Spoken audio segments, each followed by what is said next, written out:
মহাভারতে শুধু কুরুক্ষেত্রই যুদ্ধ নয়, নানা পর্ব, নানা যুদ্ধ হয়েছে।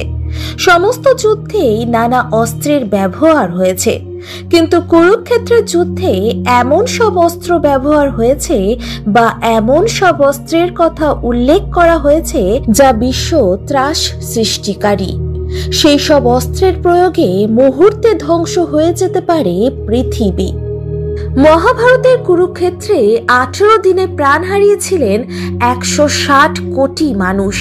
শুধু তীর, ধনুক, গজা, বর্ষার আঘাতে কি এত সংখ্যক মানুষের মৃত্যু হতে পারে?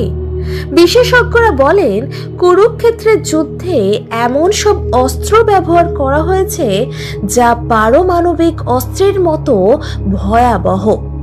কৌরব পাণ্ডবদের এখনকার মিসাইলের মতো কিছু হয়তো ছোড়া হয়ে থাকতে পারে।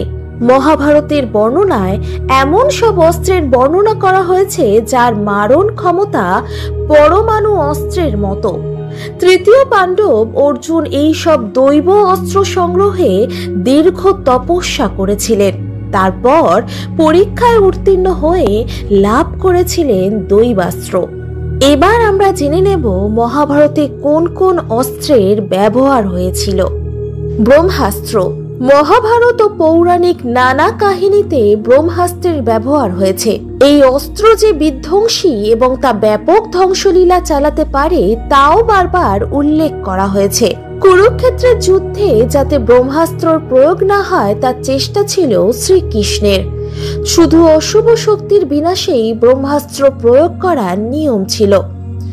ব্রহ্মশীর্ষ অস্ত্র। ব্রহ্মশীর্ষ অস্ত্র আবার ব্রহ্মাস্ত্রের থেকেও শক্তিশালী। পুরাণ মতে ব্রহ্মার তার মুখ থেকে নির্গত শক্তির সমান।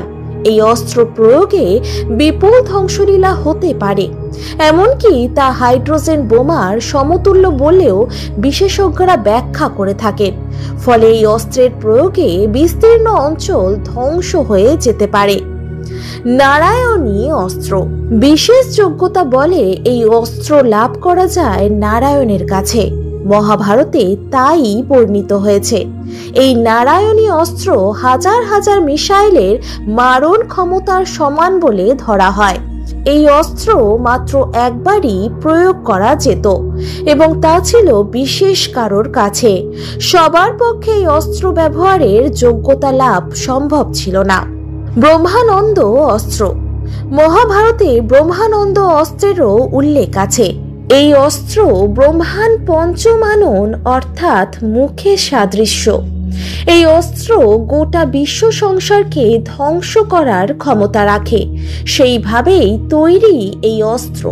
আর এই অস্ত্র ব্যবহারেরও নানা নীতি নৈতিকতা আছে এবং তা সমস্ত যোদ্ধাদের পক্ষে লাভ করা সম্ভব ছিল না। ভার্গব অস্ত্র। ব্রহ্মশীর্ষ অস্ত্রের মতোই এর মারণ ক্ষমতা। এই অস্ত্রের ব্যবহারেও বিশ্ব ব্রহ্মাণ্ড এক লহমায় ধ্বংস হয়ে যেতে পারে।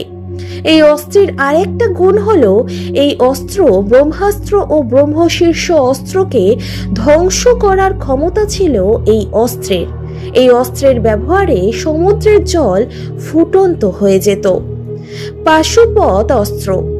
মহাভারতে পাশুপত অস্ত্র লাভ করার আগে অর্জুনকে যুদ্ধ করতে হয়েছিল ভগবান শিবের সঙ্গে। তারপর মহাদেব শিব অর্জুনের বীরত্বের প্রসন্ন হয়ে তাকে পাশুপত অস্ত্র দান করেছিলেন। চোখের দৃষ্টির মাধ্যমে এই অস্ত্র প্রয়োগ করা সম্ভব, আর কোনো দুর্বল যোদ্ধার উপর তা প্রয়োগ করার নিয়ম ছিল না। তবে শুধু মহাভারতেই নয়, রামায়ণেও অনেক সাংঘাতিক অস্ত্রের উল্লেখ পাওয়া যায়। রাম রাবণের যুদ্ধে হোক বা লক্ষণ ইন্দ্রজিতের যুদ্ধ, ভয়ঙ্কর সব অস্ত্রের প্রয়োগ হয়েছিল বলে উল্লেখ্য। পৌরাণিক আরো নানা কাহিনীতে এই সব অস্ত্রের কথা উল্লেখ করা হয়েছে।